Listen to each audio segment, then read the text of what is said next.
आपण पाहत आहात प्रेस मीडिया न्यूज. ज्योतिबा मंदिरात भक्तांवर हल्ला, पुजाऱ्यांकडूनच नारळ फेकून अमानुष मारहाण. महाराष्ट्राचे आराध्य दैवत मानल्या जाणाऱ्या वाडी रत्नागिरी येथील ज्योतिबा मंदिरात एक धक्कादायक आणि संतापजनक प्रकार उघडकीस आला आहे. देवदर्शनासाठी आलेल्या भक्तांवर चक्क पुजारी आणि सुरक्षा रक्षकांकडूनच अमानुष मारहाण करण्यात आल्याची घटना समोर आली आहे. प्राप्त माहितीनुसार परिते गावातील भाविक शासन काठीसह मंदिरात आले होते. यावेळी काही कारणांवरून वाद निर्माण झाला आणि परिस्थिती हाताळण्याऐवजी 15 ते 20 पुजारी व सिक्युरिटी गार्ड यांनी भाविकांवरच हल्ला चढवला.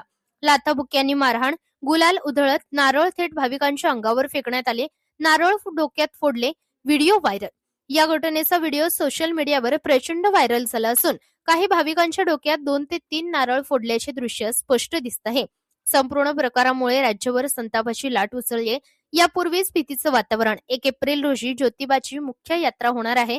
महाराष्ट्रासह कर्नाटक, आंध्र प्रदेश येथून लाखो भाविक येत आहेत. मात्र या घटनेमुळे भाविकांमध्ये भीती आणि असुरक्षिततेची भावना निर्माण झाली आहे. या मारहाणी मागचं नेमकं कारण अद्याप स्पष्ट झालेलं नसून प्रशासनाकडून अधिकृत माहितीची प्रतीक्षा आहे. प्रत्यक्षदर्शींच्या व्हिडिओमुळे प्रकरण गंभीर बनले आहे. पुजाऱ्यांनीच भाविकांवर हल्ला करणं अत्यंत निंदनीय. अशा अमानुष कृत्य करणाऱ्यांवर कठोर कारवाई झाली पाहिजे. काही ठिकाणी पुजारी मंद्यधुंद अवस्थेत वागत असल्याच्या तक्रारी वाढत आहेत. याबाबत सखोल चौकशी करून सत्य समोर आणण्याची मागणी जोर धरत आहे.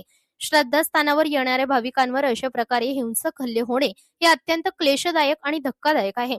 मंदिर व्यवस्थापन आणि प्रशासनाने तात्काळ चौकशी करून दोषींवर कठोर कायदेशीर कारवाई करावी. भविष्यात अशा घटना टाळण्यासाठी कडक नियम लागू करणे गरजेचे आहे. देवाच्या दारीच भाविक सुरक्षित नसतील तर ते न्याय कुठे मागायचे, असा प्रश्न आता उपस्थित होतोय. प्रतिनिधी सूरज पारवे, प्रेस मीडिया न्यूज, कोल्हापूर.